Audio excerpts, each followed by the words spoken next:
Why is he always late? I've been waiting for my boyfriend Kevin for the last half an hour. I craned my head to see if he was coming, but the only people around were a cuddling couple. I watched the guy kiss his girlfriend on the cheek, then led her over to the Porsche parked nearby.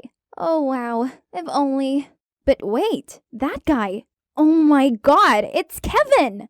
Thanks for the gift, babe, but wouldn't this Gucci wallet look even more perfect with a pair of biryani pants? You jerk! I shouted as I threw the cake I was holding at his shocked face. To the surprise of the new girlfriend, he immediately denied knowing me and made out I must be crazy. What? However, once the girl got in the car, he turned to me. We're done. You may have a pretty face, but you're just some poor little orphan. What did he just say? Poor little orphan? I trusted him. I loved him. But it turns out he was just a lying, cheating gold digger.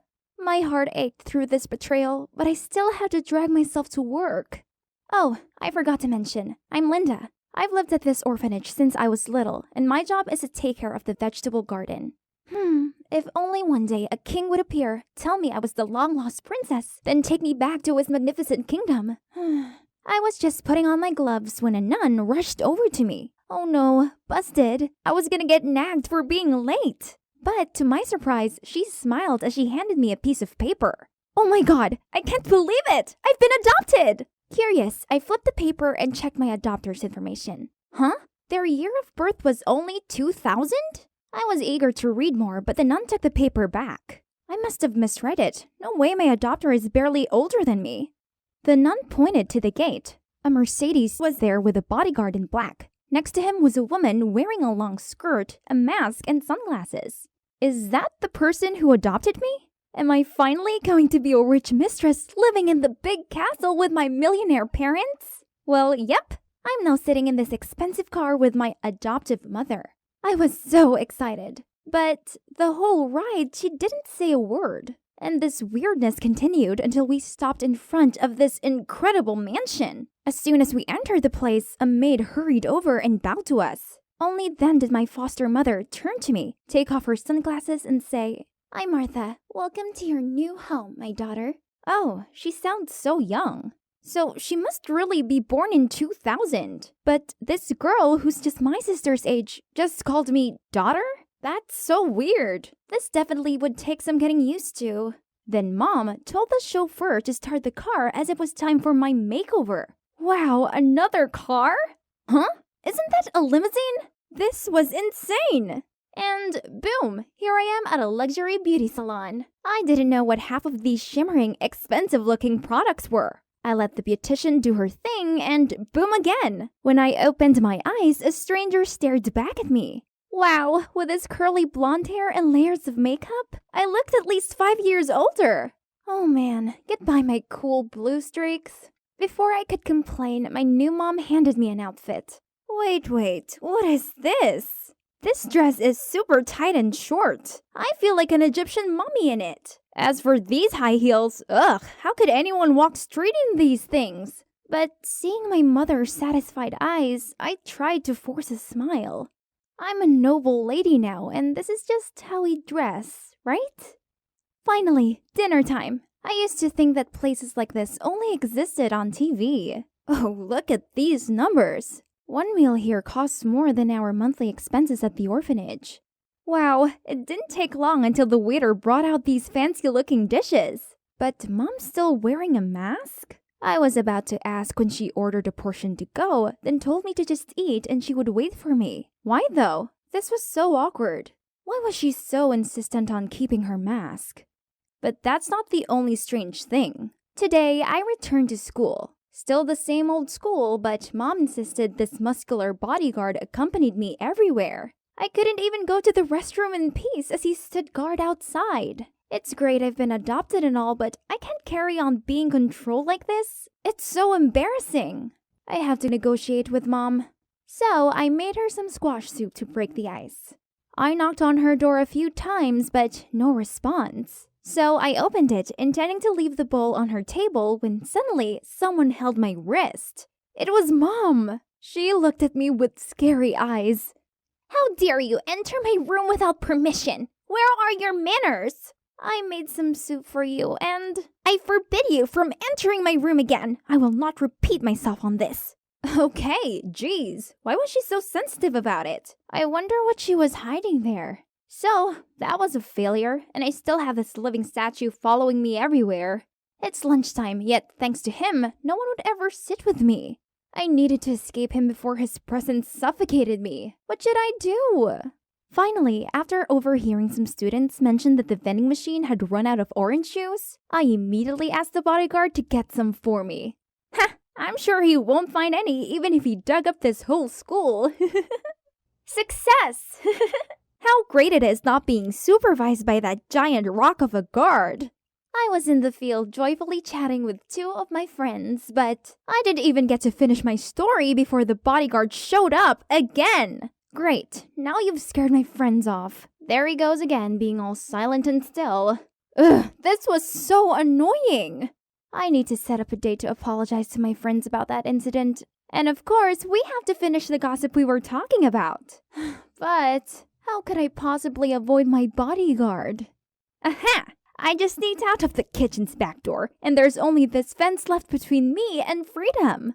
Oh no, the stupid alert system! The bodyguard was rushing toward me, but thankfully, I made it through. But then, oh snap. Before I could process what was going on, Mom was glaring at me and gave the guard an order. Take her back to her room, immediately! As soon as I was tossed back into my room, Mom started yelling. What is this rag you're wearing? Maids, throw this ghastly clothes away at once. From now on, you'll only wear what I allow you to. And you must not go outside without my permission. Is that clear? Then she slammed the door shut. What? Why was she being so unreasonable? I couldn't live like this. I needed to talk to her.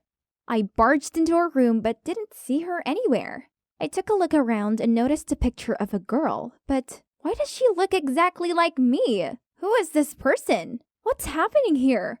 Mom angrily sprinted towards me and grabbed the photo frame. I tried to take it back, and as we were pulling about, I quickly took a chance and snatched her mask. Surprisingly, her wig also came off. Oh my god, Martha looks exactly like me! Except there's a mark on the side of her face.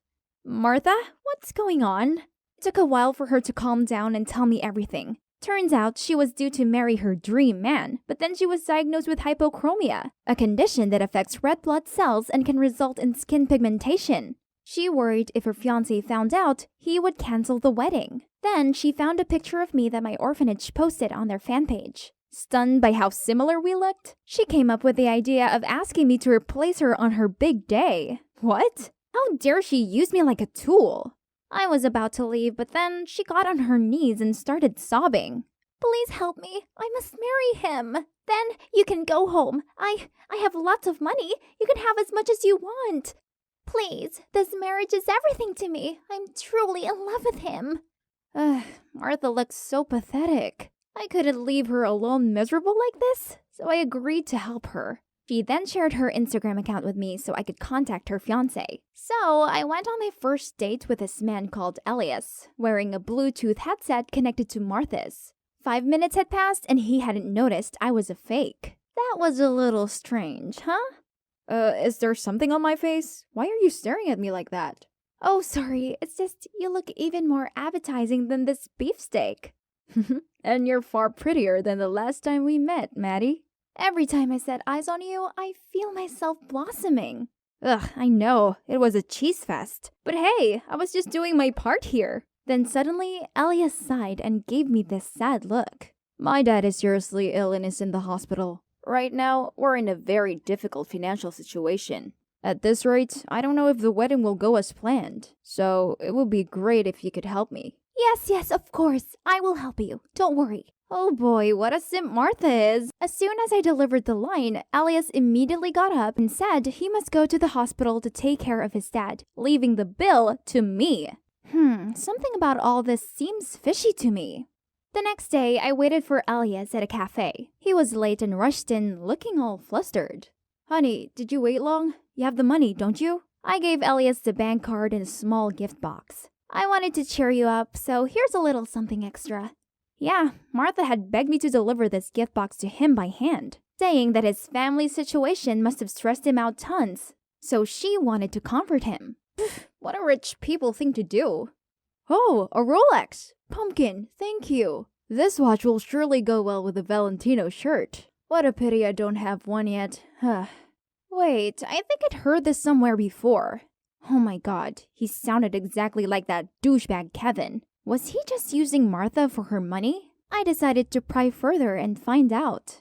Is your dad better? I would like to visit him. Which hospital is he in? Elias looked confused. He fidgeted with his watch, unable to meet my gaze. My dad's fine. You really don't need to visit him. So you don't have to worry about the hospital bills anymore, right? Oh, no. I haven't paid his bills yet. I can't...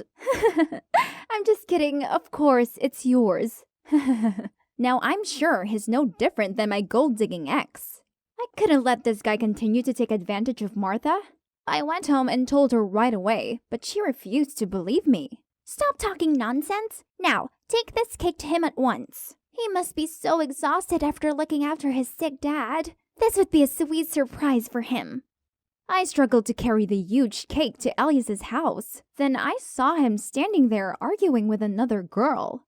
I should have broken up with you a long time ago. My fiancé is much richer than you. I'm begging you, please, change your mind. The girl cried and pulled Elias's hand, but he just swung his arm and got into the car. Ugh, that jerk Elias. He's treating these girls as hard like they're his playthings. I have to stop this. The big day has come already. But before walking down that aisle, I need to get one thing done first. What do you think about this look, huh? I took a selfie and sent it to Elias to see his reaction. Right at that moment, Martha rushed into the room. What on earth do you think you're doing? Just leave it alone, and we'll have a great show for you to see. Suddenly, I received a message from Elias.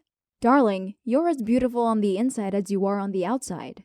The love I feel for you is indescribable, and I can't wait to call you my wife. Wow, give this guy an Oscar. See? Oh, really? Then let me show you something even more interesting. Right at that moment, I received another text. Okay, that's my cue to act. I signaled Martha to stay quiet and dragged her over to the window. We took a peek outside, and that's when someone appeared.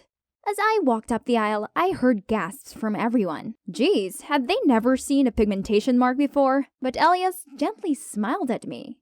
Well, let's see how long he can keep up the act. It was my turn to read the oath when Martha furiously barged in. Elias, you're a liar! The wedding's off! What?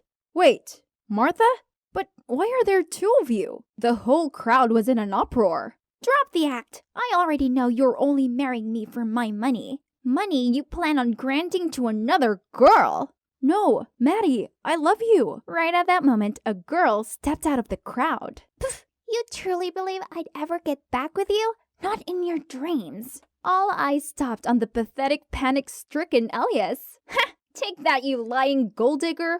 Oh, the girl looks familiar, right? She's Ruby, Elias's ex. On that day, I followed Ruby and told her everything about Elias' gold digger ways. Then we came up with a plan to expose him.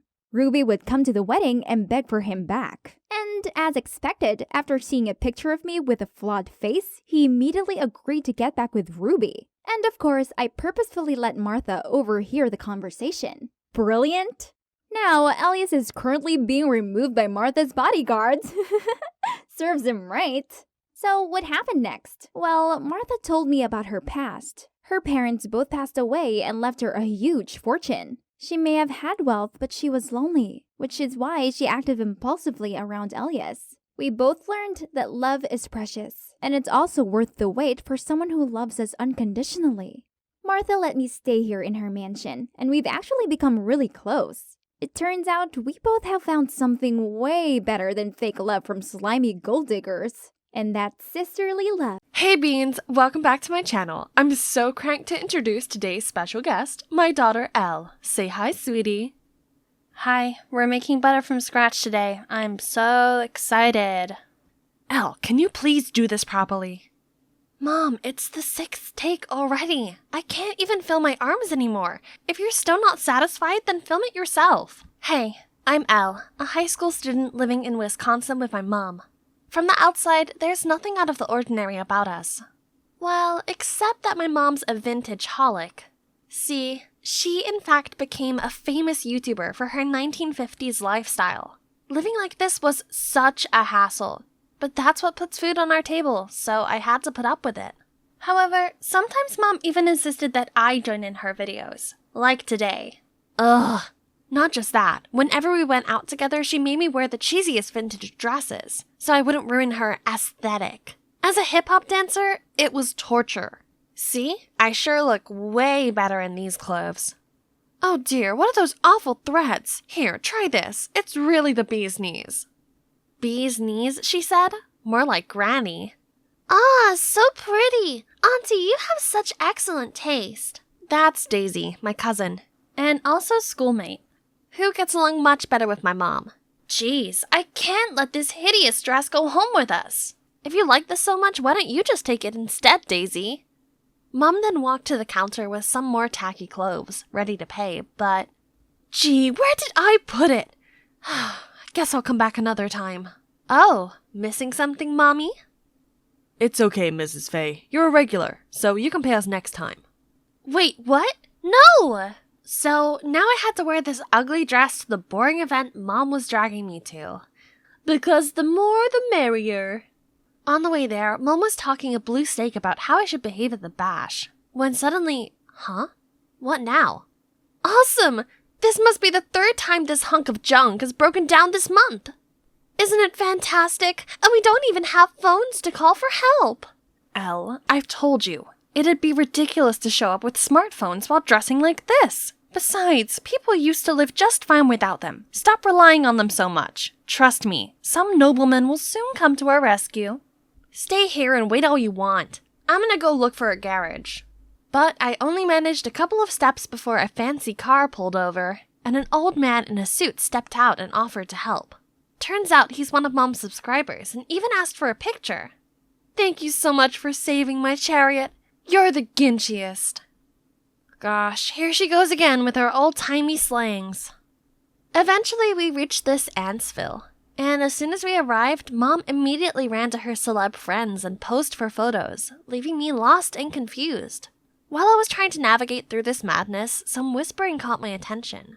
Isn't that Faye? She's so extra. I can't even get past the first 5 minutes of her videos. Oh yeah? And still, Mom thought the whole world was her fan. I don't get why she wanted to be here with these fake people that much. I was not having any of that stuffy place, so I went outside to get some air. As I wandered along the street, I spotted a group of teenagers dancing to old-school hip-hop. This is right up my alley. But wait. This stupid dress. My jam is coming on, though. So, letting my adrenaline take over, I joined the crowd. Everyone seemed impressed and even made room for me to shine. Then one of them joined me. I was really feeling it when a familiar screeching voice startled me. Elle, what on earth are you doing? Agitate the gravel now! Then Mom dragged me to the car and drove me straight home. Gringles, do you understand that if anyone sees you like that, the perfect image I've built all these years will be in ruins? Pfft, then don't drag me into these things. Do it alone. Mind your manners. You should find something more practical rather than dancing like those good-for-nothing lazy bums. I'd had enough. Furious, I stormed into my room and stayed there all night. The next morning, I woke up to the rumbling sound of an empty stomach. When the coast was clear, I went downstairs to check the fridge for food. Ew, what's that rotten egg smell? Jesus, this fridge must be from Napoleon times. I reluctantly went for an instant soup, but the microwave wouldn't even heat it up. And guess what?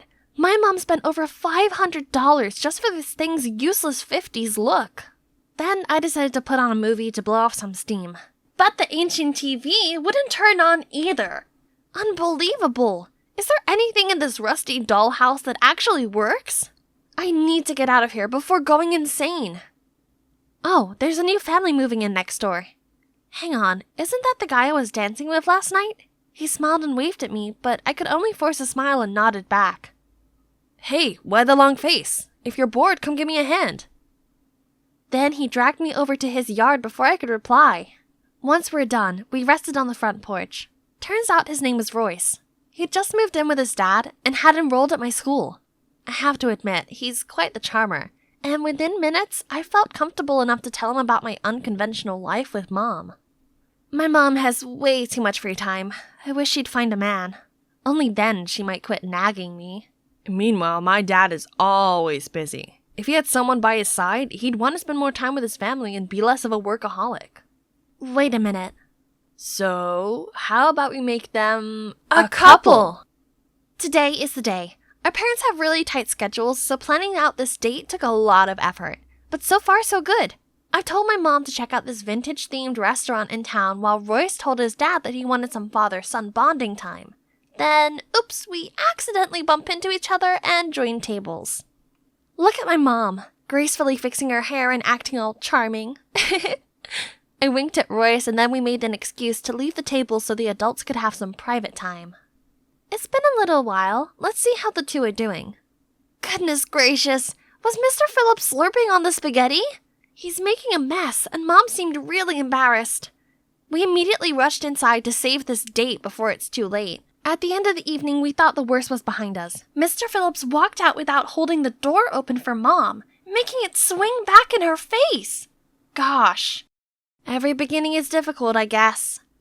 Over the next few days, Royce and I beat our brains out to try and find a way to save their budding relationship, and came down to this. Mom, I twisted my ankle during practice. Can you please pick me up? Hey, Dad, I forgot my wallet at the practice room. Could you pick it up on the way home? Then we waited until our parents showed up and went inside to lock the door and even turn off the lights for dramatic effect. I immediately heard my mom's horrified scream. Then the room went quiet. I bet Mr. Phillips calmed her down. We waited a few minutes before calling the security guard to open the door, but contrary to our expectations, the one being hysterical was Mr. Phillips, who was now sobbing in my mother's arms. Wait, what? Turns out Royce forgot that his dad, who always sleeps with the light on, is in fact nyctophobic. There goes plan B. This was bad. Everything kept going south and the clock was ticking as Royce's dad had to leave for another business trip soon. We can't accept defeat like this. There must be something your dad's really good at, right? I don't know. He's good at fixing stuff. Ha! Then we know what to do next. While Mom was taking a shower, I waited for my plan to set in motion. 3, 2, 1. Ah! Elle! Help me! I ran over to her to see water shooting out from a broken faucet. After a couple of minutes of struggle, I called Royce's house for help, aka Mr. Phillips.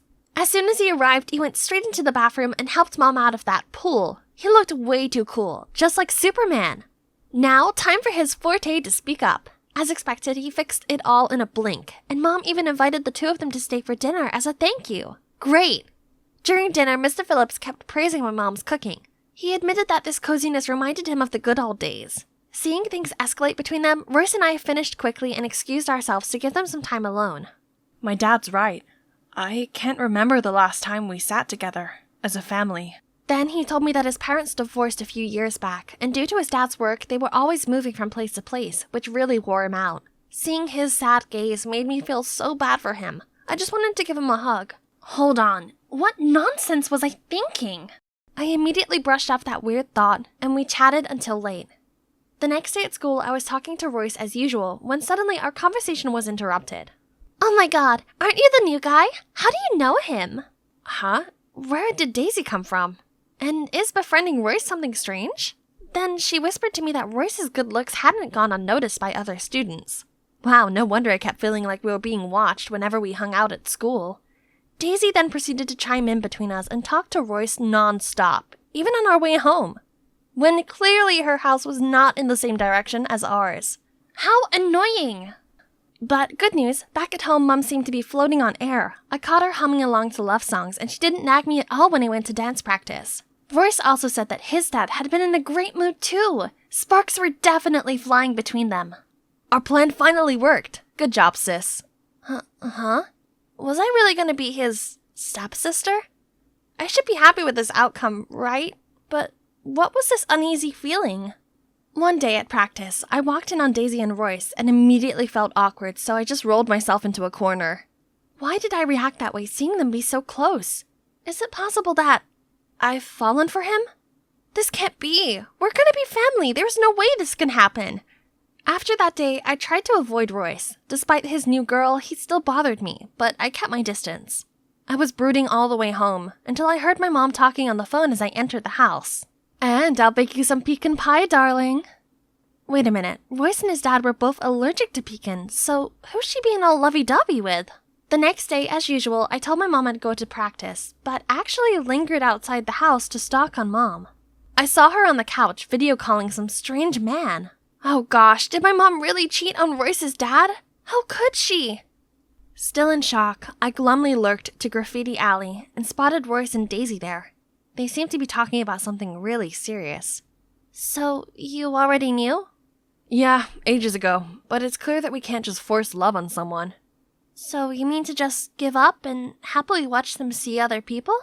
Oh no, so they knew Mom was unfaithful to Mr. Phillips already? How embarrassing. Right at that moment, Daisy spotted me, so I frantically ran away. After school the following day, Daisy wanted to talk with me in private. However, it was not about what happened yesterday. Do me a favor and stop hovering around Royce all the time, will you? But Royce is my friend. I can't just stop seeing him because you said so. If you like him, be my guest. Suddenly, Daisy fell to the ground. Ouch! Why did you push me? Huh? What is she doing? At that exact moment, Royce showed up and worriedly checked on her. Okay, now I know what's going on. Sorry about that. Let me give you a hand. When she was just about to stand up, I shoved her. Now you know what my real push feels like. I noticed Roy's stunned look, but just walked off. Now that I don't seem so great in his eyes anymore, he'll stop approaching me. Sweetie, what's wrong? What's wrong? This is all your fault. If you didn't cheat on Mr. Phillips, everything would be fine. What do you mean? Cheating on whom? Then my mom burst out laughing after I told her. Turns out they never dated. They both saw through our matchmaking plan early on, but decided to just be good friends. And the person I saw Mom video calling with was her boyfriend, but she hadn't introduced him yet because they'd only started dating. But why set us up in the first place? Finally, I had the chance to tell her how I truly felt about being forced into her vintage world and not being able to pursue my love for street dancing. Mom was quiet for a second and then said, "Gee, how silly I've been.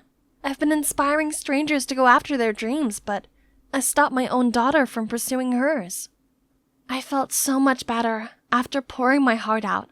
I also mentioned Royce's situation with his dad, and she promised to talk to him about it. Hang on. This means...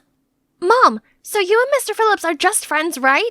Immediately, I ran off to find Royce. As if on cue, the doorbell rang, and it was... Daisy! What game is she playing now? If she's here to mess around, come at me already. But surprisingly, Daisy apologized. I'm sorry, I was just blinded by jealousy. And there's nothing going on between me and Royce. He in fact already rejected me the day you saw us at the Graffiti Alley. Also, he asked me to give you this. I opened the box to see an adorable keychain with "I love you" on it. Oh my, is this a love confession? But there's also a note saying, "I'm leaving for another city. Till we meet again." No! I sprinted to his house right away. Oh Lord, he's already packing. Without thinking, I hugged him and started sobbing. So, you read my message? Yeah. And what do you think? I feel the same, but you're leaving for real? Then, his smile turned playful, and he admitted he was just messing with me. Turns out he was going away, but only for a few days, for a dance competition. Really? That's awesome! But I can't forgive you for tricking me yet. So, yeah. Although we couldn't get our parents together, us two actually became a couple, so our matchmaking scheme isn't a total failure, right? We were even able to change a few things for the better. For instance, Mom spoke to Royce's dad, and he agreed not to move for the time being so his son could settle in. Mom also promised to check in on him when his dad's away on business. As for our family, my mom no longer tried so hard to act like she's not living in 2023. She now sometimes includes modern elements in her vlogs as well, and I even become a regular guest on her channel. Hey Beans, today my fiancé and I are baking this fab coconut cake, along with my daughter and our boyfriend. They are hip-hop dancers. Check out their channel if that's something you fancy. They're really the cat's pajamas. Here I am at a press conference, standing in front of countless reporters. Oh, no, that's not me. There you go. I'm Alexia, 17 years old. I may look like a high schooler, but unlike kids my age, I'm a bodyguard. How so? Well, I was adopted by an underground security organization after being abandoned at a young age. Thankfully, Papa, my savior, was around to teach me everything from math to martial arts. Honestly, it was the happiest time of my life, but he'd gone too soon due to cancer, and it's like I was abandoned again. Didn't leave me any time to grieve. The organization put me on training from dusk till dawn, saying I needed to make my papa proud. So I always tried my best and stayed on top at martial arts. However, due to my clumsiness, I ended up as just a bodyguard for VIPs with a codename 036. How boring. Until one day, I was summoned by the boss. 036, we have a special task for you. His name is David Smith, principal of Woodford High School. Another doll escort, again. You will investigate Mr. Smith for a financial regulation violation by disguising as a new student at Woodford and collect everything related to him, his wife, and daughter. So be extremely careful. Is that clear? Yes, sir. Finally! Goodbye, boring bodyguard job! Time to prove myself. I'll make Papa proud, and to be honest, I'm also excited to experience the life of a high schooler. Now, I needed to do some shopping. Since I only have suits to wear on duty, I didn't know how to dress like a real student.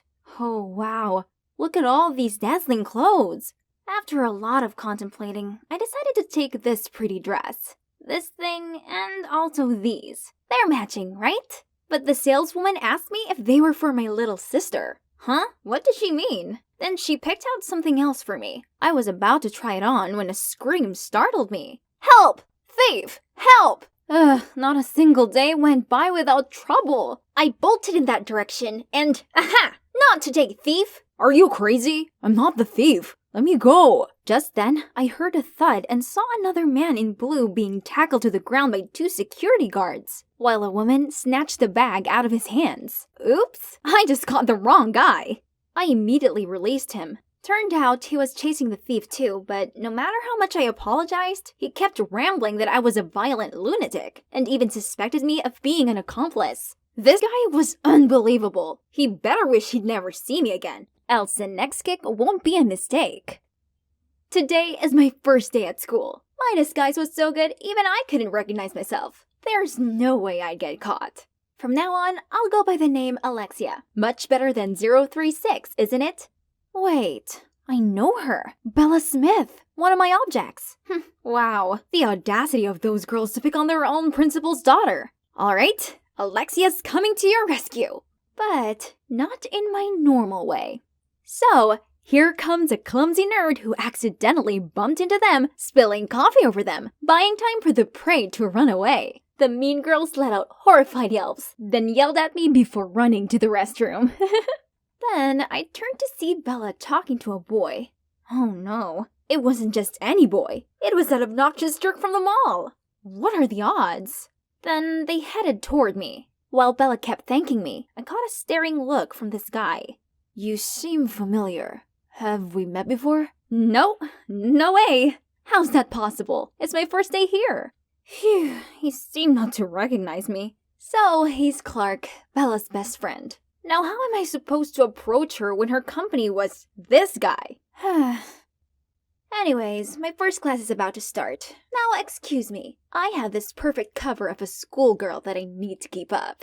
Newbie, tell me, where was the American Declaration of Independence signed? At the bottom of the paper, madam? The whole class burst into laughter. How embarrassing! But how was I supposed to know? Papa didn't teach me this. Then suddenly, I heard this alarming sound. Don't panic. I'll handle this. Follow me to the hallway. But no one did. Instead, they laughed even louder. I was still dumbfounded when a nice girl told me it's just an end-of-class bell. Oh, that's what it was. Finally, a break from all those exhausting lessons. Now let's check if the food is safe. Okay, pass. I was about to eat the carrot. Then the mean girls from earlier appeared. Yes, eat it. That'll help your poor eyesight. And this is for staining my dress. Then they strutted off. Ugh. In other places, those folks would have known the taste of my fist. Hey, Alexia. Alexia. So noisy. This place is like a beehive.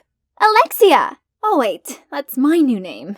I turned around to see Bella. She wanted to join me for lunch. Here comes the chance. But nope, the tag-along Clark is also here. Jeez. I asked Bella why those mean girls teased her, the principal's daughter, but she just shook her head unknowingly. But I think I've kind of figured out the reason after talking with her. I noticed that she was a bit slower than her peers, as when I cracked a joke, it took her a while to understand and laugh along. So, prying out information from her should be easy. If only. You've just moved here. How do you know she's the principal's daughter? I heard from others. This party pooper. Jeez.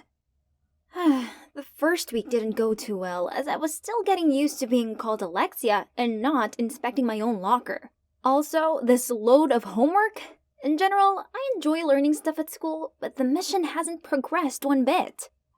I had to pick up the pace, so using the voice changer, I tricked Mr. Smith to leave his office, then sneaked in there. But suddenly, Bella came in. Panicking, I blurted out I was cleaning the desk for the principal. She seemed convinced and even joined me. Another time, I saw the principal talking to someone in the hallway, and was about to take pictures with my spy camera pen when Clark appeared and bombarded me with stupid questions. Jesus Christ, if things carried on like this, when on earth would I finish my mission? One day, I spotted Bella in trouble with the mean girls again.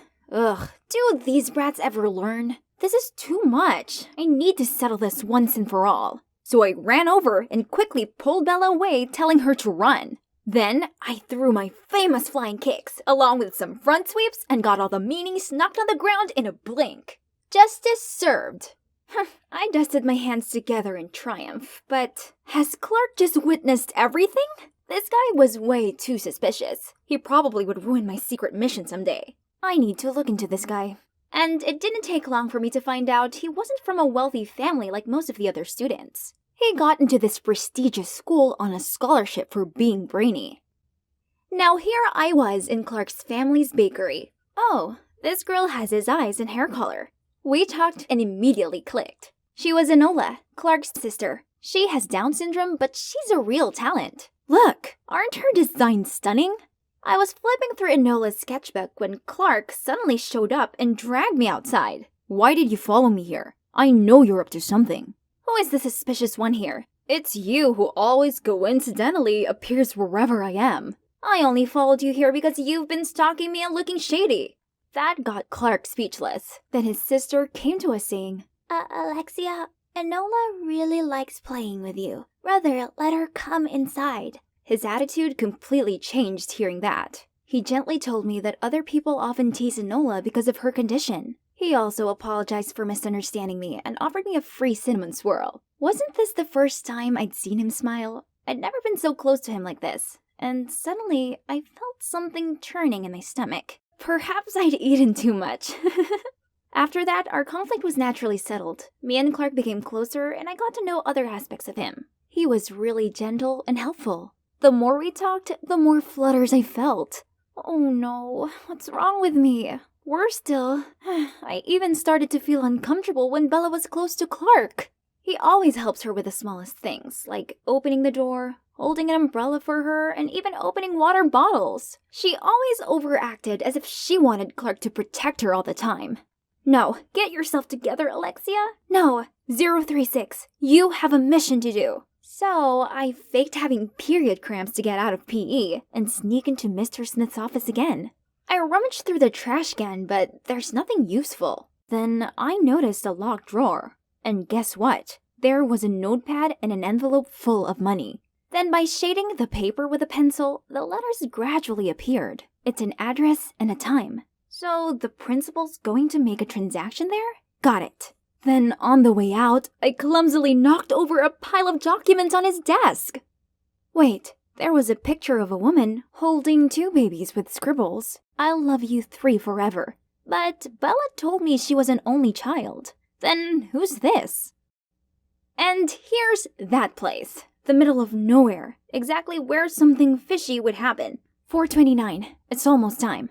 Someone's coming. Wait, it's the woman in that picture. She's older, but it's definitely her. And then Principal Smith appeared. They seemed really close. They'd been talking and he handed her an envelope. That envelope. So she was his. What now? Haven't given up on stalking others? Okay, listen carefully. I think Principal Smith is involved in a financial violation case. But not just that. I just got him two-timing. See? No way. That's my... Okay, I will keep this secret for you on one condition. Let me join this investigation. The principal has been supportive of my scholarship. I don't think he's that type of person. What? He wanted to work with me? That sounded risky, but as long as I kept my mouth shut about the organization, I could spend some Bella-free time with him. Good, right? A few days later, Clark told me to meet him at a cafe to discuss the investigation. But it's been ages and he still hasn't shown up. Then out of nowhere, a beautiful cake was presented in front of my eyes. Oh my, it's Clark, singing happy birthday and even gave me a present. Birthday? I myself didn't know when my birthday was. Why, And the cake, did he make it himself for me? Aw, he's so sweet. I got so emotional that I almost blurted out my feelings to him. But right at that moment, Bella, out of the blue, jumped in between us. Typical Bella, never leave us alone. Turns out, she was actually the one to insist her dad let her see my student records and make my first birthday cake ever. Thank you guys. I've never had a birthday before, because I have because my parents are always away. Then we should celebrate properly, at your house. How about that? What? Why did he suggest that? But then Clark winked at me. Seems like we had a plan. Arriving at her home, we were warmly greeted by Bella's parents. It was such a delicious home-cooked meal. So this was what it was like to have a family. Bella had this all the time? But poor her, she didn't know about her father's a cheater.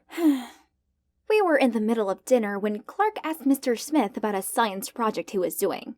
Then Clark winked at me again. That's my cue. So I excused myself to use the restroom, then sneaked into Mr. Smith's office. This pen was magical. Let's see what Bella's dear father was hiding. Oh, he withdrew the same amount of money each month. Yay! Today was a success! Thanks to Clark's clever plan, I'd finally got something useful. Suddenly, our eyes met and he looked at me gently while leaning closer. I was ready for a kiss when my boss called me. I did not assign this mission for you to play house with that criminal. You have 3 days, or else I'll have someone more capable taking care of this. Such a waste of your papa's expectation. Am I really that useless? Thinking I'd let Papa down, I couldn't help but burst into tears. What happened? Who's that? Tell me. I'll handle him. Clark, it may sound weird, but I'm actually a spy. What? Clark was shocked, obviously, so we sat down on a bench and I blurted out everything to him. Clark didn't say a word and just gently held me in his arms, which made me feel so relieved. You may wonder why Bella and I were in this deserted place. The thing is, a few days after that call, my boss ordered me to bring Bella here to kidnap her, and use the documents I gathered to blackmail the principal into resigning. I guess that could help me get rid of the third wheel Bella and have Clark all to myself, right? Oh, isn't that our school's vice president? So he was behind everything after all. Then suddenly, freeze! Hands in the air! Oh my god, the police? Why were they here? Along with Mr. Smith and Clark? We're so doomed! Except, it was my master plan. After receiving the text from my boss, I almost followed his order. But then, I remembered Papa's words. He always told me to never lose my moral compass, and never harm others to achieve personal goals. Bella was a good person, and shouldn't be punished for whatever her father did. I couldn't betray my first friend like that. So I told Clark and we set up a plan to find out who was behind all this. And here we are. The vice principal was revealed to have hired my organization to spy on the principal to overthrow him. And when he couldn't find any dirt on Mr. Smith, he turned to use Bella as a leverage against her father. How despicable. Also, I can't believe that the new boss led our organization down an evil path like that. But it's not the only truth revealed. But Principal Smith, how do you explain your monthly money withdrawal? I had a close friend who unfortunately passed away at a young age. He asked me to send his money to his illegitimate son and daughter, whom he'd kept a secret due to family pressure. So there's nothing more going on between you and my mom, right? Huh? What did his mother have to do with this? Turns out the woman he met up with the other day was Clark's mom. That means Clark and Enola were the kids in the picture? What a twist! In that case, thank you for taking care of my family all this time. How foolish of me to suspect you and Mom, and even investigate you. My apologies. You investigated him before? Yes. Actually, it's not a coincidence that I caught you spying on him. Sorry for keeping secrets, but I knew with your impulsive nature, you'd jump to conclusions and approach my mom. Huh? Impulsive? That's how he saw me? Then he knew me pretty well. Why is everything so confusing? Can you explain it to me? Did you befriend me just to investigate my dad? Bella, I'm so sorry for how things went down, but please believe me, our friendship is real. Fortunately, Bella was understanding, and we remained good friends. Oh, actually, good sisters, because the principal adopted me after I left the organization. And I still visit the bakery often to hang out with Enola. Enola is so lucky to have a brother who takes care of her. I wish I could have one. No, sorry. This school is so boring. All they do is talk nonsense and do nonsense things. Worse still, I feel like I can never escape them, as some of them live in the same neighborhood as me. But you know what the most annoying thing about my life is? That's Joy, my identical twin sister. In my parents' eyes, she's perfect. That's why she's the favorite child. Her allowance is more than mine, and she gets to attend an elite private school while I'm stuck at the most boring school ever. How unfair! With a sulky face, I walked into my room whining. I think having identical daughters means our parents forgot that there's actually 2 of us. They've never picked me up from school. Don't be absurd. They just took me to collect my dress for the school gala. A new dress for some fancy party. How terrible for you. I don't even want to go to the party. Trust a nerd like you not to appreciate what you have. If I were you, I'd make the most of every second of that elite school of yours. And if I were you, I would just enjoy my pressure-free life. We both sighed and stared into a void, thinking about our tiring lives. Then Joy suddenly turned to me. Oh my god, Jade! Do you want to be me? Go to my school, have my things, and attend the gala? What a brilliant idea! Why had we never thought of it before? I'd live her fancy life and she'd live my dull one. That's perfect! Wow, this school is enormous. I tried to keep my cool as I navigated the endless hallways in search of Joy's locker. Ah, found it. I spotted a group of girls waving me over. They must be Joy's besties, Ruth, Nora, and Nell. Unlike my boring sister, they looked very glam in their branded clothes. What a power group. Wherever we went, all eyes were on us. Students handed us snacks, saved places in the cafeteria line for us, and let us sit in the front row of the basketball match. These girls were so interesting. Bet I fit in with them way more than Joy did. Talking about Joy, she somehow loved my boring old-fashioned school. I'd never heard her chat that much in my life. About how nice my friends were, how easy all the lessons were, and how cool the school bus was. Joy's friends were so much fun, and they did cool things. For instance, they always had shopping dates and bought each other expensive gifts without question. One time, Nora, the richest girl in the group, didn't hesitate in going into Kate Spade and buying the new release handbag for Ruth. I thought this was pretty awesome of Nora. But then something happened that made me question the group dynamics. Ruth told me that she liked the red velvet cupcakes at the bakery near my house, and she asked me to buy her some. I was happy to do it, but the next day, when I brought the cupcakes and told her the price, she burst out laughing. Joy, my dear, I don't care how much they cost. That's your concern. Then she turned to Nora, showed her a picture of a cute but expensive skirt, and told her to order it for her. Hang on. Had she always been thinking it was acceptable to order us around like this? I don't understand why an innocent bookworm like my sister would hang around with this cunning clique. They don't study at all. During the test, while I was still randomly circling the answer, Ruth kept on kicking my chair and urging me to let her copy my work. And as soon as the teacher turned her back on us, she even snatched my answer sheet. Huh? What's with that attitude? I took a look around and saw both Nora and Nell were also copying another girl's paper against her will. Rude! After the test, Ruth came up to me, hissing. Have you forgotten our deal? Huh? Deal? What could it be? Well, I guess I would have to put up with Ruth for as long as I was Joy, so I could return everything to her in roughly the same condition after the gala. What I really should do now is just to enjoy this elite school life, right?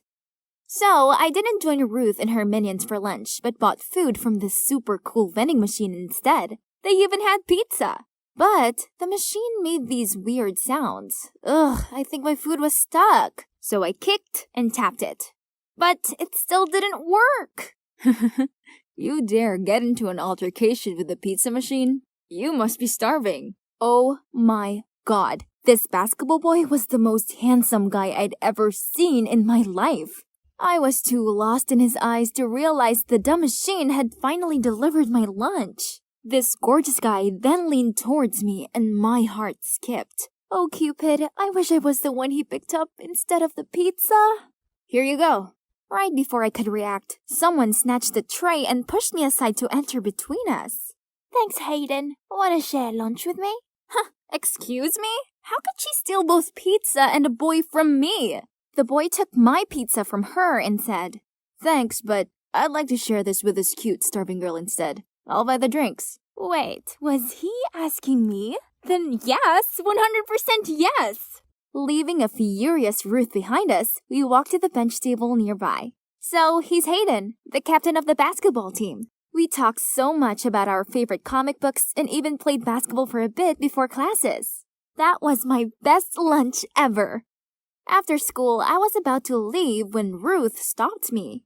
Didn't anyone ever tell you not to mingle with Hayden? He's not wealthy. We have high standards about who deserves to be around us. Duh! Huh? She sure seemed to swoon over him earlier, but now that he'd turned her down, she decided he wasn't worthy? This girl's mindset really didn't sit well with me. As soon as I arrived home, I told Joy everything. You should listen to Ruth. Hayden must be bad news. I don't care what Ruth thinks. How come you do? Is it 'cause of this deal you have with her?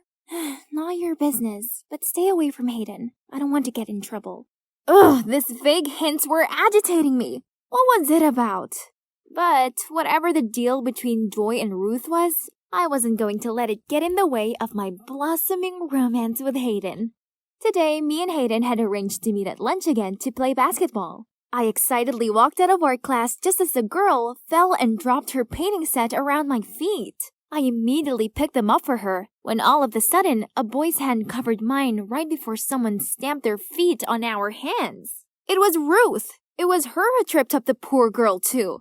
She did all that on purpose to hurt me, but Hayden got there just in time to save the day. What do you think you're doing? Feeling too embarrassed being caught red-handed, Ruth couldn't do anything but give me a spiteful look before leaving. I couldn't believe that Hayden did that for me. His hand was swollen, but he just kept checking if my hand was okay.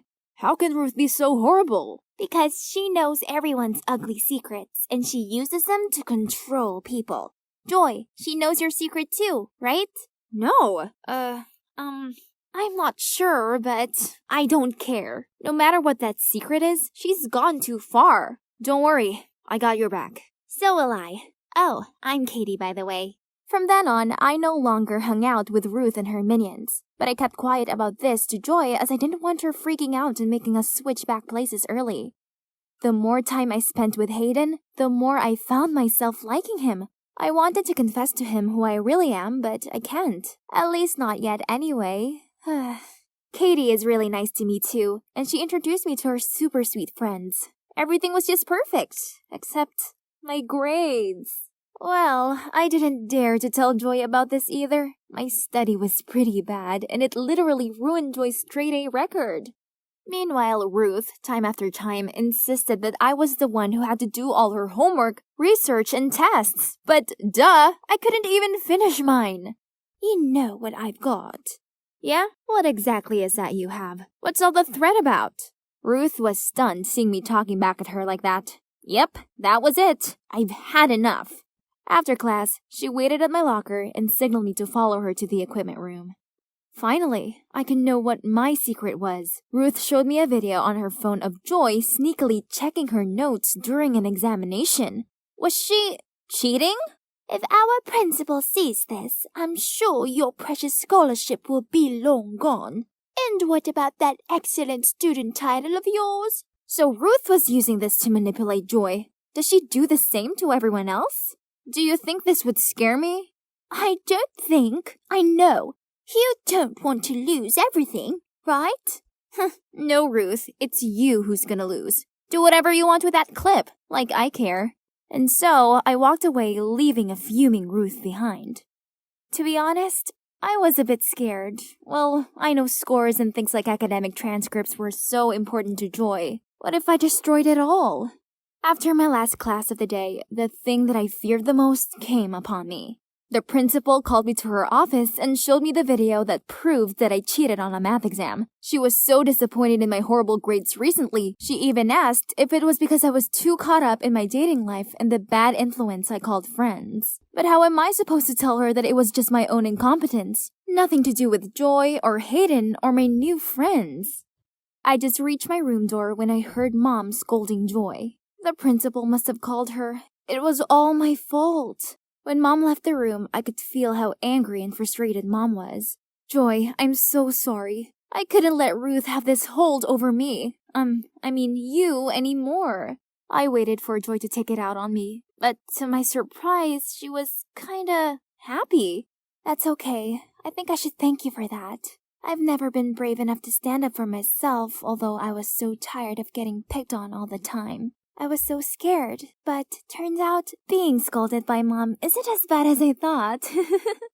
My homeroom teacher also called me, but she only gave me a warning and told me not to make the same mistake again. I've never felt this at ease before, Jade. I'm not the perfect Joy anymore. Then Joy told me about the pressure she felt to be perfect. One time, she even got sick before the math test due to studying too much. Not having enough decent revision and being afraid of getting a bad grade, Joy cheated and was caught and recorded by Ruth as evidence. We finally understood each other and decided to teach Ruth a lesson to stop manipulating and taking advantage of others. We spied on Ruth and secretly recorded her. And guess what? Turned out she was not as wealthy as she always pretended to be. All the brand names she had were from the poor victims that she called friends. I also filmed Ruth forcing the top students to do homework and essays for the rich kids while she just sat idly to collect money. I was so ready to post these videos online, but Joy stopped me. She told me if we did this, we were just as bad as Ruth.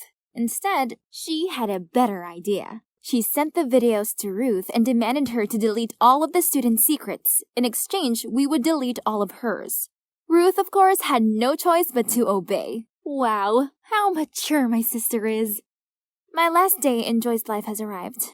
I'm just gonna make the most of it before I hand the reins back to my sister. Honestly, I kinda miss my normal school and my friends. But what about Hayden? Will he still want to know me when he finds out I lied to him? I was looking around for Hayden when I saw some mean girls mocking Ruth for wearing a dress cheaper than theirs. So I walked straight up to them and whispered into their ears that I knew all their dirty secrets and they couldn't do anything else but storm off. Ruth gave me a coy look, mumbled a thank you, and then left. At that moment, a warm hand gently clasped mine. Hayden! Wow, you're so cool.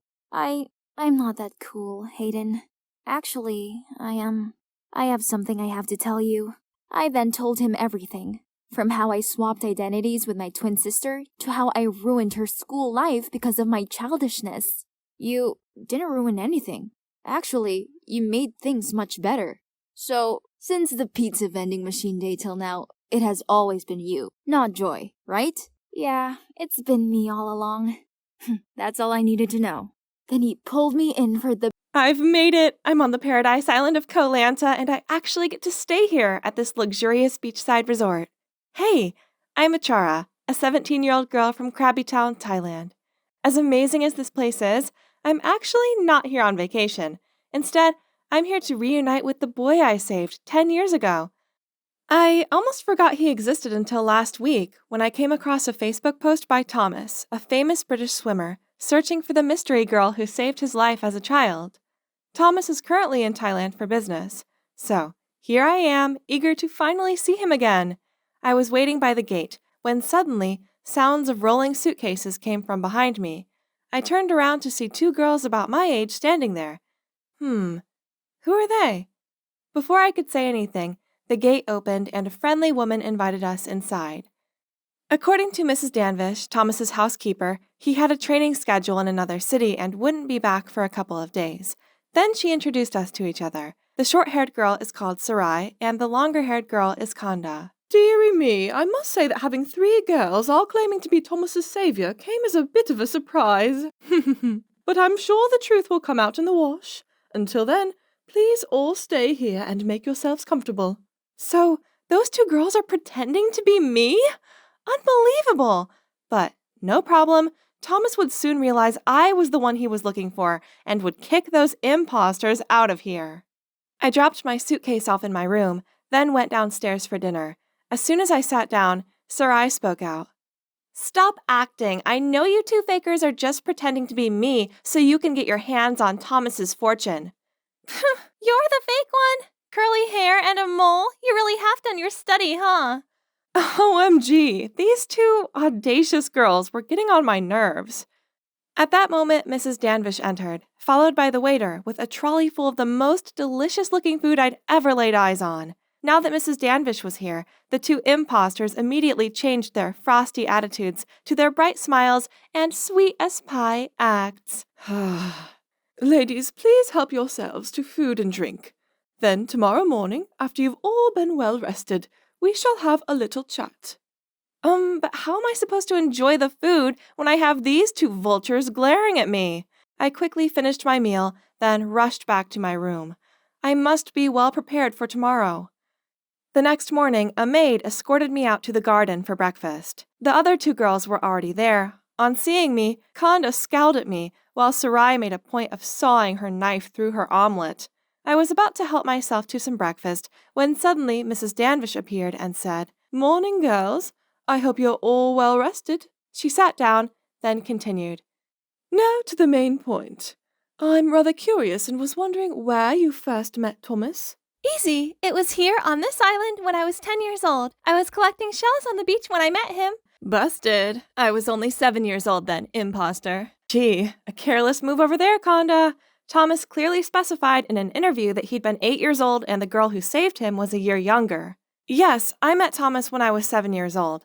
At that time, my father was a helmsman. I often followed him here, and once I spotted Thomas sitting alone on the beach. Feeling bored waiting for my dad, I came to say hi and hang out with them the whole day. That afternoon, Thomas got a cramp while swimming, and he would have drowned if it wasn't for me. I saved him, then my father and I took him to the hospital. Mrs. Danvish just listened silently, and when all 3 of us had finished answering, she said, Indeed, the girl in question was 7 at the time. So, Kanda. No, I just misremembered. See, I was only 7 at the time. I could easily get confused. Mrs. Danvish didn't say anything more after this, but I saw this knowing look in her eyes. Then, that night at dinner, there were only 2 places at the table set, and Kanda never made an appearance. Seems like things are getting serious. The next morning, I was making the most of my time here by lounging around on the beach, reading my favorite book, when someone blocked out the sun. I looked up to see Sarai smirking down at me. Enjoy yourself while you can, as you'll be the next to leave. As if!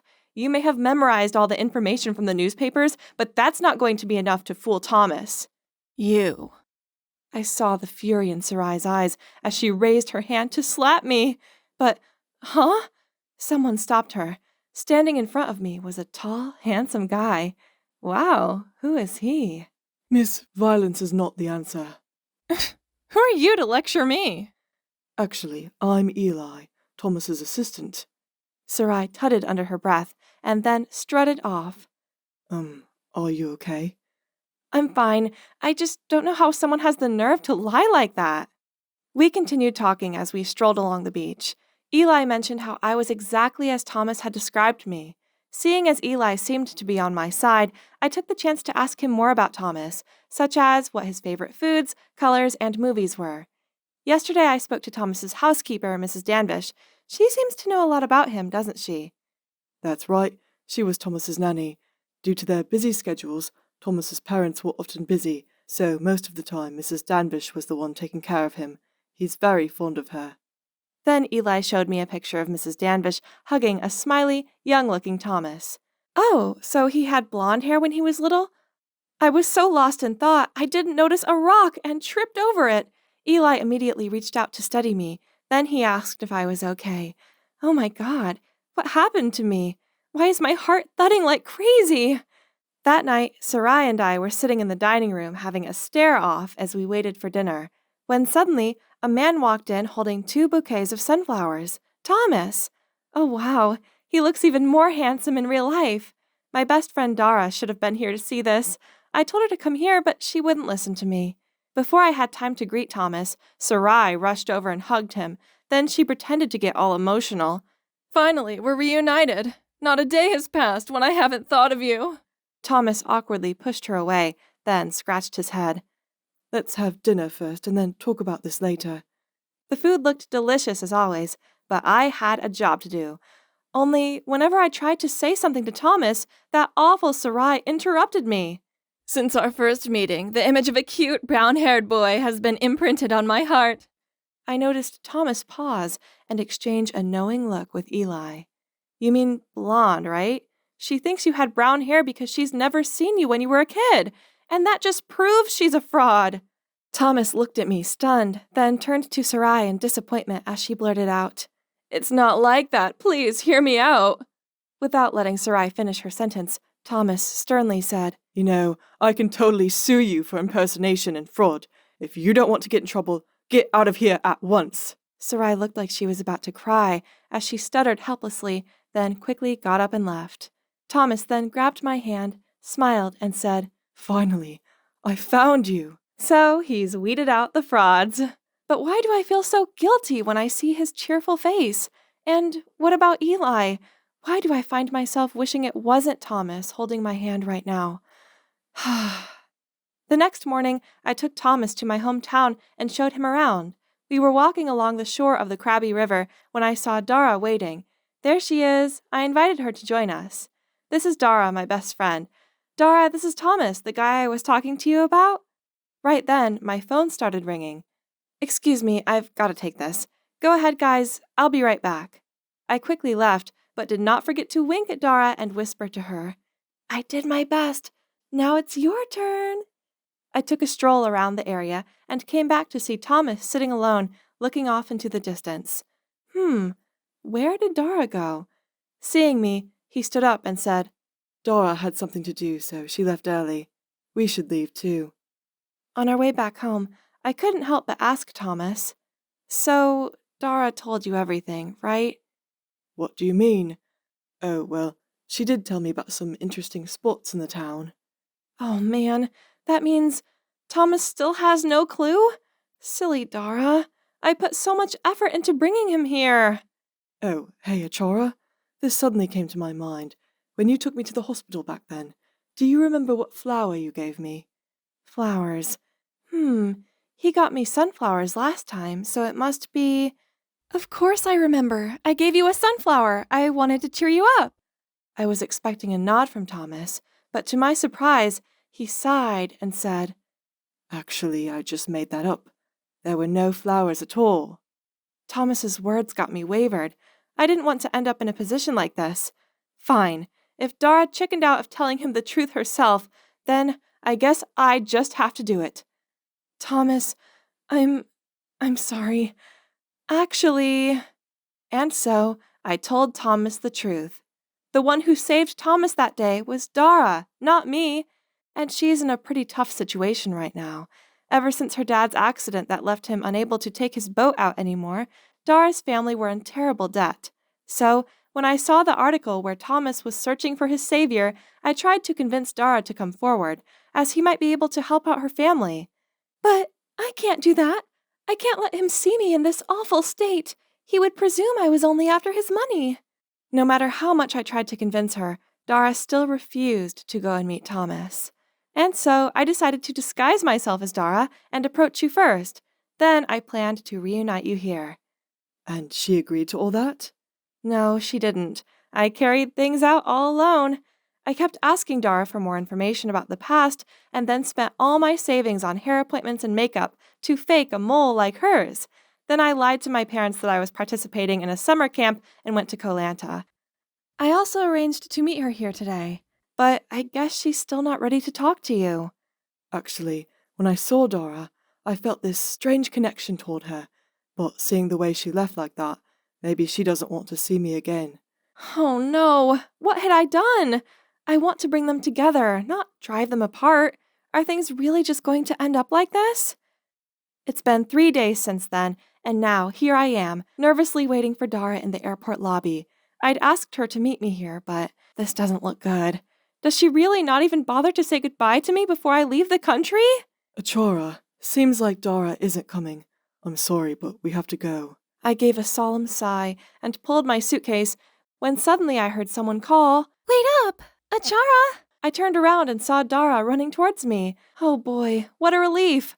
I quickly hid away my smile and put on a sulky expression. "Oh, you're here? Thought you wouldn't come. Anyway, my boyfriend and I are off to London to meet his family. They're really eager to meet his savior, right, babe? Thank you for coming to send me off." Dara gave an awkward look. Then she took my hand and led me over so she could whisper, "Achara, can I talk to Thomas in private for a minute?" Yes, my plan worked. I turned to Eli and gave a thumbs up. Then we rushed off and left Dara and Thomas to talk alone. Did you really think I would let those two idiots give up on each other so easily? No way. I had discussed it with Thomas and planned to fake a cheesy farewell at the airport, and voila! Dara finally realized her feelings for Thomas in this hit-or-miss moment, and the two of them had a happy reunion. Yay! So, what about me, huh? Well, you don't have to worry, because I might have scored this cute... Just one step into the hallway, and I could already hear all kinds of whispers going all around. What happened? Did you forget, Sandra? It's Monday.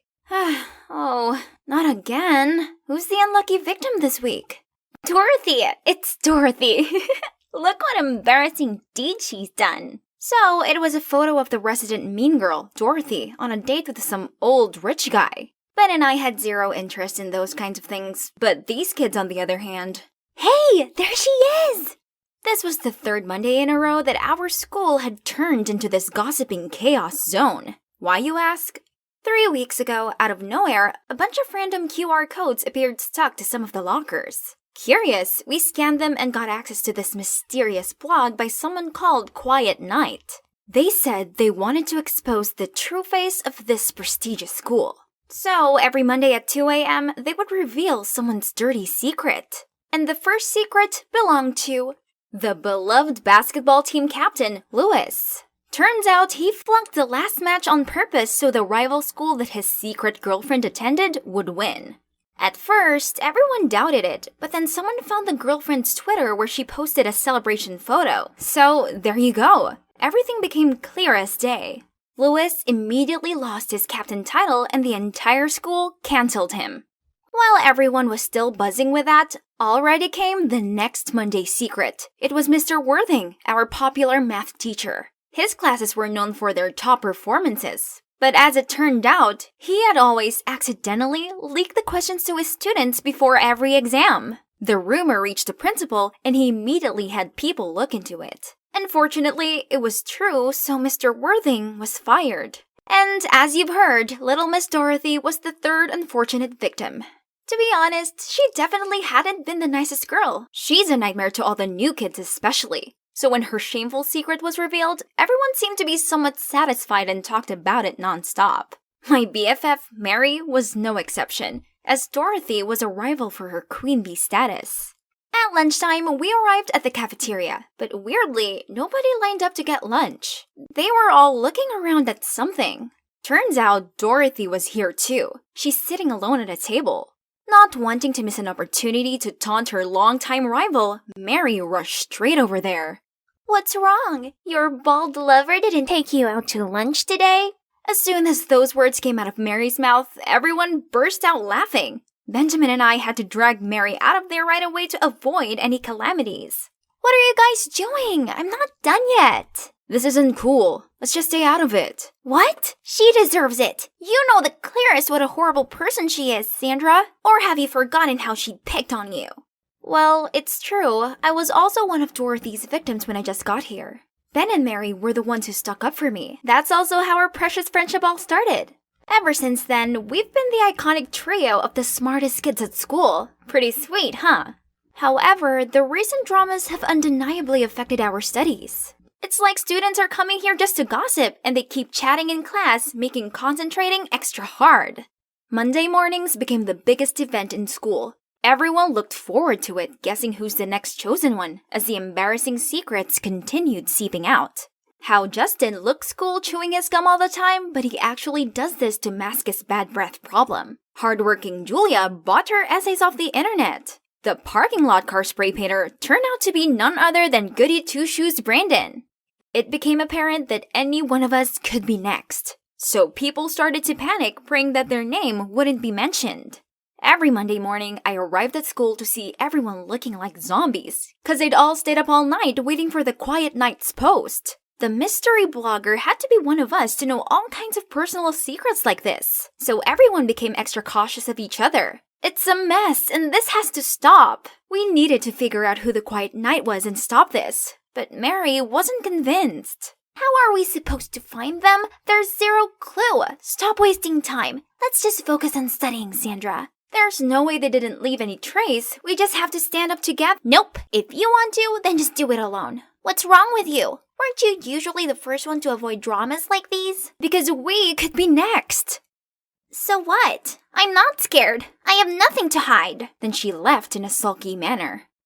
Mary might not care, but I did. I spent the night trying to piece the clues together when my phone had a pop-up. Was it 2 a.m. already? Who could it be this week? I pressed to see. It's Mary! Oh no, is it about that thing? Yep, that's it. The secret about Mary's background has been revealed. Her parents aren't successful business owners, and of course, Mary is not a rich mistress like how she always acted like either. I accidentally found out about this when I saw her bargaining about the rent in front of a small house in the suburbs. When I asked Mary why she had to lie like that, she just got all defensive.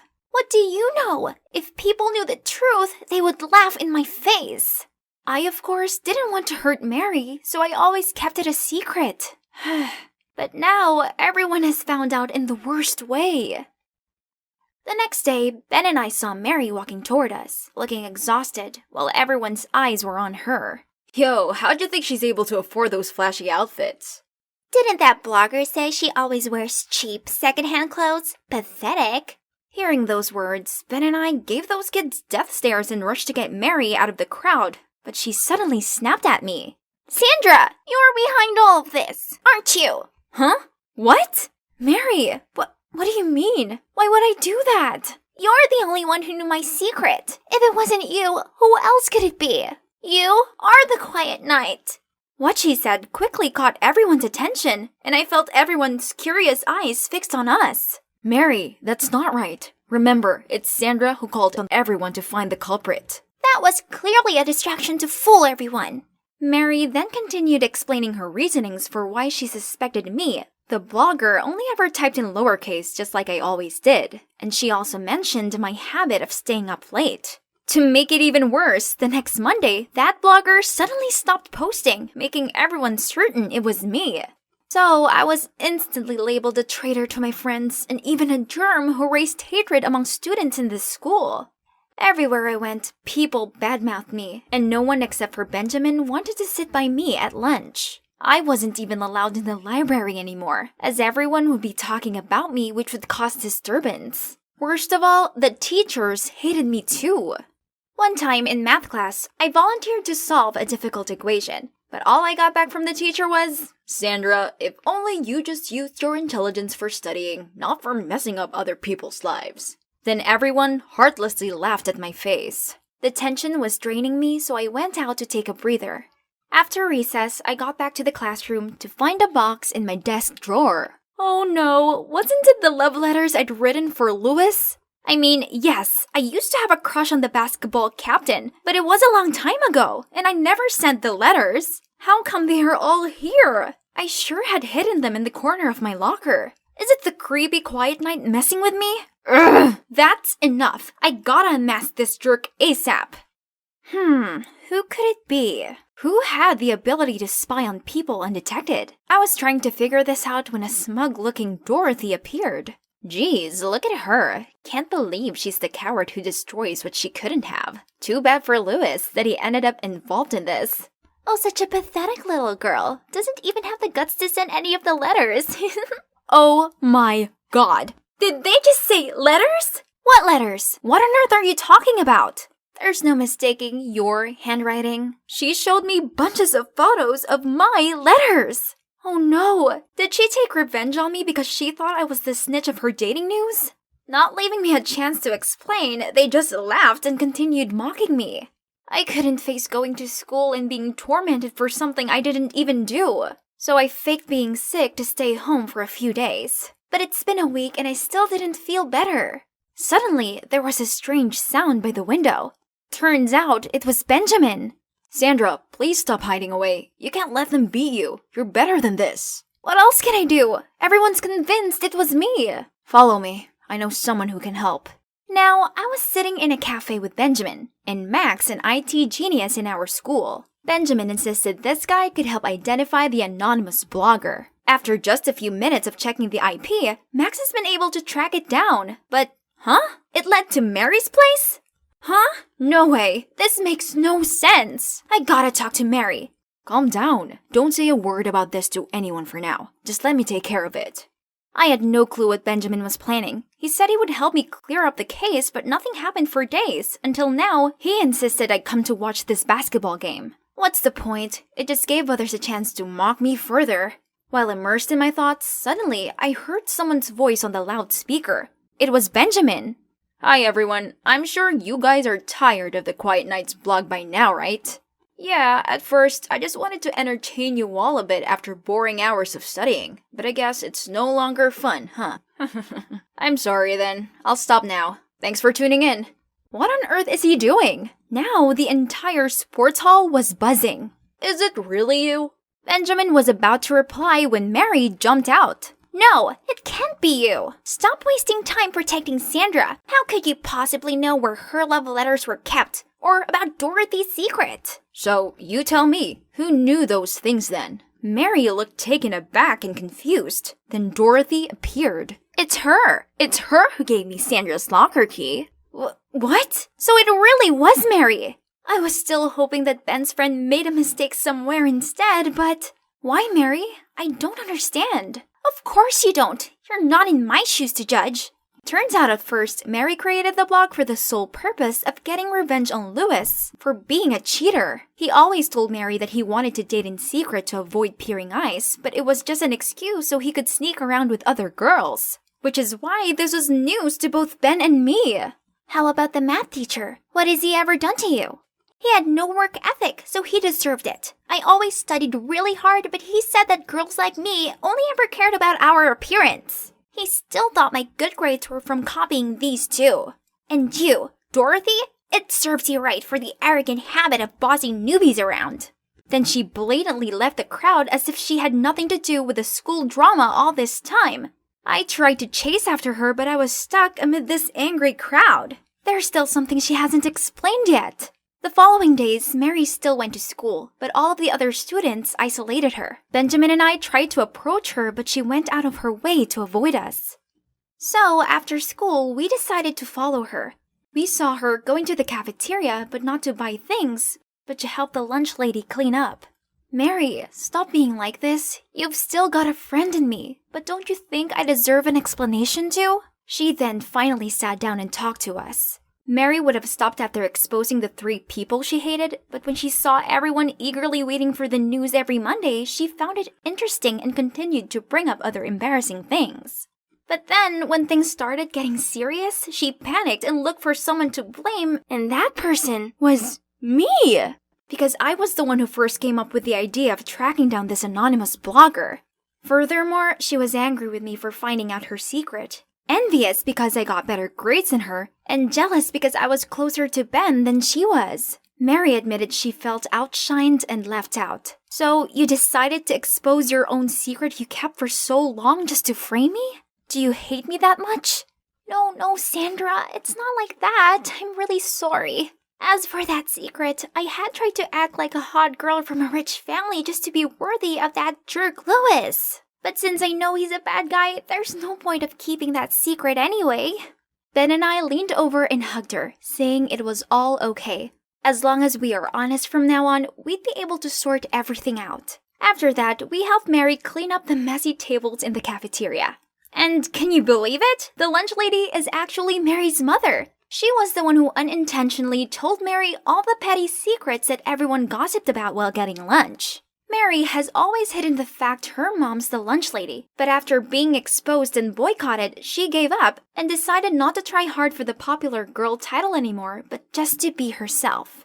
I knew that this was hard for Mary, but deep down she has a good heart, else she wouldn't have befriended me when I first started at this school. Living up to the expectations of being the school's it girl must have been exhausting.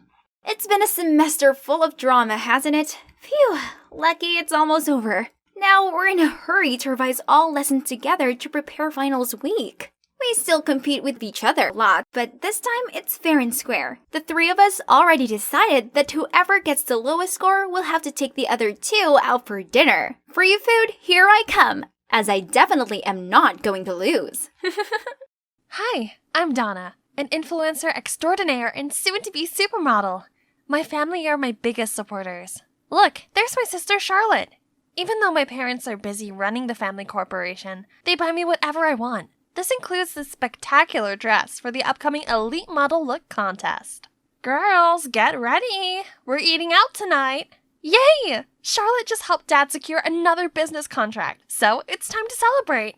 At the restaurant, Mom, Dad, and Charlotte walked ahead while I showed my 329,587 followers around. My fans even commented that I should compete for Miss USA. Suddenly, someone bumped into me, causing me to drop my phone. Oh no, my live stream's ended, and it's all his fault. Idiot, you ruined my live stream. Now my fans will think I'm rude and unfollow me. Are you walking with your eyes closed? Sorry, I didn't mean to. Let me make it up for you. Donna the Fabulous? Okay, you've just got one more follower. What a jinx. He better stay out of my sight. But as soon as I reached our table, I saw his face again. Why is he here? Donna, this is Matthew, our new finance director. Oh, how important. But not as much as live streaming, right? Who does he think he is? Charlotte even laughed at his stupid joke. Speaking of which, Donna, you're going to study business from now on. Time to stop those modeling, live streaming things. What? But why? You've always supported my dreams before. But Dad just ignored me and chatted with Matthew. Dad was being so unreasonable. Everything was fine until that Matthew guy showed up. Charlotte comforted me and suggested we attend business classes for me while I prepared for the modeling contest. What a brilliant idea! Oh, I love my amazing quick-witted sister. I then put all of my focus into practicing for the contest. But Matthew kept on disturbing me with his nonsense. He even sent me a picture of wedding rings saying, "Are these okay? Think they'll match us?" I frantically called him to ask him what all the gibberish was about. Hasn't your dad told you yet? We're getting engaged and taking charge of the company together. What on earth is this guy saying? Since when was I expected to marry some guy I barely knew and take over a business I had no interest in? Dad should have some explanation for this. Upon arriving home, I confronted Dad, but he just sighed and said he was planning on telling me himself. But you can't just dictate my career and who I marry. Donna, I only want the best for you. But Dad, Donna didn't even attend her business classes and is still indulging in her nonsense fashion club. How can you expect her to handle the company? Oh no, why is she telling him that? Was she trying to help me? She's right, Dad. I have no interest in business at all. I can't. If that's the case, then you can start as vice president and get some hands-on experience. And you, Charlotte, you'll be Donna's personal assistant and support her. No! This is not how you want it to turn out. Dad used to love us both, but now he didn't even listen. Ugh, yes, Charlotte, my savior. She would surely know what to do. I can't believe it. I've tried so hard to prove myself, only to have everything given to a simple-minded fool like you. Simple-minded? That's what you really think of me? Well, I guess I just gotta take my new position to show her how simple-minded I am then. So the next morning, I dolled up and strutted to the company lobby under a different name, Miss Vice President. Huh, Look at those gawking eyes wishing they could escape from the boring suits. Matthew was there too, and was he laughing? Suddenly, my heel got tangled up in my dress and I tripped over. What a disaster. Matthew offered me his hand and asked if I was okay. Who needs his help? And all the silly chatters? Just wait and see. And by that, I mean now. Matthew introduced me to the company's core members and announced some new strategic goals for the company. ROI, margin, accounts. Geez, what kind of language is he speaking? After what seemed like an eternity, he asked if anyone wanted to add anything. Aha! I, of course, couldn't miss a chance to show my leadership. This office is seriously lacking some colors. Violet blinds would be a good start, and some motivational pictures really help boost productivity. Oh, you mean putting up motivational quotes? Oh, please no. Motivation comes from the all-time fashion greats. You know, Bella Hadid, Tyra Banks, Kendall Jenner. Everyone gawped at me, while Charlotte furiously signaled me to stop. Everyone here is so boring! Alright, I'll stop then. My first day was then followed by tedious meetings and schedules. Everyone was talking gibberish and making me sign a bunch of papers. But every cloud has a silver lining, and for a foodie like me, that's dinner meetings. These people really know how to enjoy life, don't they? But before I could even have my first bite, they all started asking me about proposal this and project that. Fortunately, Matthew was there to save the day. Honestly, he seems pretty good at his job, and he's quite attractive when focused. Oh yeah, work. I gotta contribute my own talents at work too. So, the next day I put the sign on my door, then sat back and watched my favorite fashion show. Ooh, look at those dazzling dresses! One day, I'd be walking the runway in a gown like that, not sitting here surrounded by confusing numbers and papers. Later, when I opened the door, an endless line of people was already waiting for me. Jeez, can't this company with all these brilliant brains function without me? Right then, Charlotte came dragging me away. What happened? Oh gosh, I didn't know that my computer was connected to the meeting room's projector, so everyone had been watching Project Runaway with me. Matthew was in the conference room too. Why didn't he fix it? Okay, everyone. We should thank our cute boss for giving us a lot of ideas for our problems. He finished the meeting and let them out, but Charlotte was still standing there fuming at me. Cute? There is nothing cute about it. Don't get any wrong ideas that he likes you. Wait for me, Maddie. What is with that attitude? Oh, right. I've seen the gooey-eyed look she gives Matthew. Does she have feelings for him? Before I could pry further, I was sent to Millen for another stupid meeting. Feeling bored, I watched a fashion show to kill time when someone startled me from my side. I personally think this collection is overrated. Oh, sorry if I scared you. I'm Brian. He then gave me his business card, and wow, he's the CEO of a modeling firm in France. Are you coming to the fashion week too? I wish. I actually came for work. Oh, what a pity. There's a modeling contest this week.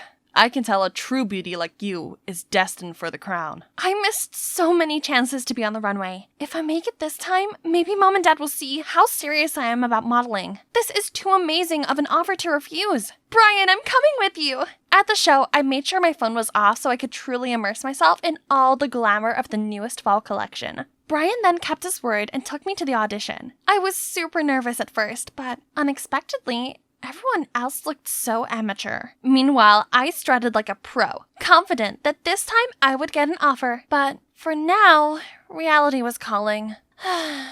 As soon as I turned on my phone, a zillion missed calls from Dad and Matthew popped up. This screamed trouble, so I quickly got Brian's contacts and returned home. There, Charlotte went all banshee shrieking mode on me, accusing me of being irresponsible and selfish for skipping the important meeting. Dad, if you don't do something about this, Donna will destroy the company you've worked so hard to build. That's right. But instead of yelling at her, you should have been there to help out. I'm so disappointed in you, Charlotte. Oh God. Charlotte's face turned pale immediately. Dad should be scolding me, not her.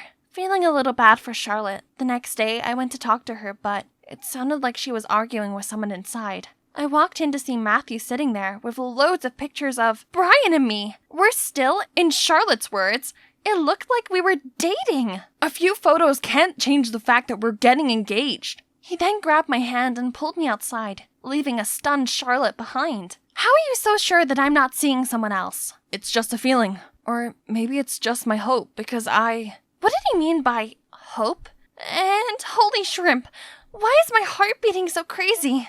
What a day. I thought it was finally over when Dad slammed the pictures of me and Brian down in front of me. He was so mad at me, he decided our engagement would be tomorrow instead of a month, as planned. But I haven't mentally prepared for this. So here I am, at my engagement ceremony, waiting for my fiancé to arrive. Ha! Just kidding. Actually, Brian called me last minute to tell me the best news ever. A fashion brand had chosen me as their ambassador. I needed to fly over for some paperwork.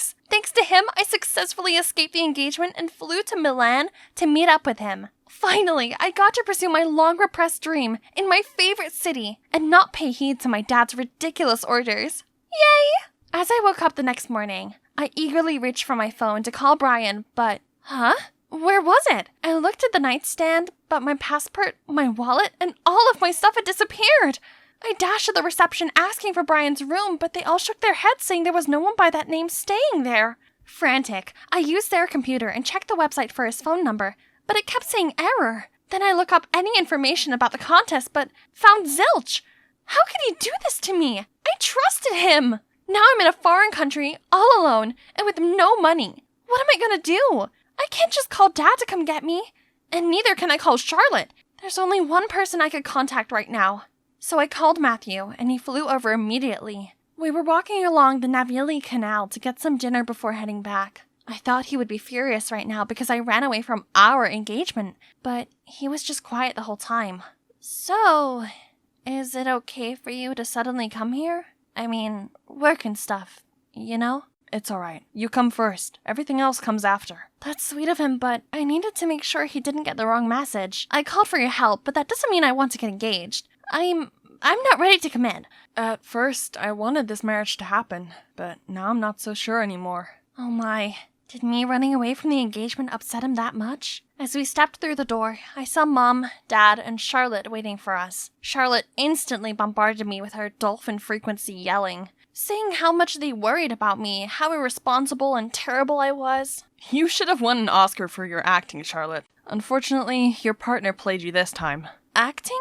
And what partner? Turns out Charlotte was the one behind all of this. She hired Brian from the beginning to make me look bad in my parents' eyes. She also made sure my engagement with Matthew didn't go as planned. Everything played out just as she'd wanted, but she didn't think Brian's greed would get the best of him. He called Matthew saying he was holding me for ransom, and during the call, the idiot fraud accidentally brought up Charlotte. We were all too shook to even speak, when Charlotte burst out crying. You're right! It was me all along! She's never done anything useful, yet got everything meant for me! Mom, Dad, if you needed someone to take care of the company and marry Maddie, why her? Why not me? You haven't told them anything this whole time? I was still processing everything when my dad sighed and said, I was going to tell you both when the time felt right, but seeing you pitting against each other like this hurts me so much. Actually, Donna, we're not your biological parents. Turns out, Dad was my parents' private lawyer and the company belonged to my real parents, not to Dad. But then, my parents got into a terrible accident, and during their last minutes, they gave the company, and me, over to him. They asked Dad to raise me properly and arrange for me to marry Matthew as a part of their deal with Matthew's parents. Growing up and seeing me so passionate about modeling, Dad was going to let Charlotte run the company and let me live my life how I wanted to. But then Matthew and his family showed up and insisted we get engaged according to the deal. Dad had no choice but to respect them and carry out my parents' will. So, my current beloved mom and dad are not my actual family. Worse still, my biological parents had both passed away. Donna, we hope you understand. Though we're not related, we have always loved you as our daughter. This is very hard for us too. I looked at Mom and Dad, the ones who had always loved and cared for me. Mom, Dad, just like you two, I'm sure my parents would want me to do what makes me happy. Though I am the lawful heiress of the company, I can only do harm to it. So I hope you understand, and let Charlotte take over it. She's a better suit than me. That's right. You cannot force someone into doing something they don't like. Neither can you force someone into love. Woohoo! No more boring office job. Instead, I've put all my energy into elite model look. And here I am today. You've got this, Donna. I confidently strutted down the runway with Mom, Dad, and Charlotte cheering from the audience. And when I finished my part, I joined my family and nervously waited for the MC to announce the chosen ones. Samantha Friske, Amelia Davis, and Donna Rossi! Yes! I've made it! I've been waiting for this day for so long. Suddenly, I spotted Matthew coming towards us. Congratulations, Donna. I knew you'd get it. Thank you for coming. I know love cannot be forced, nor should I rush it, but whenever you're ready. Donna, will you go out with me? How about now?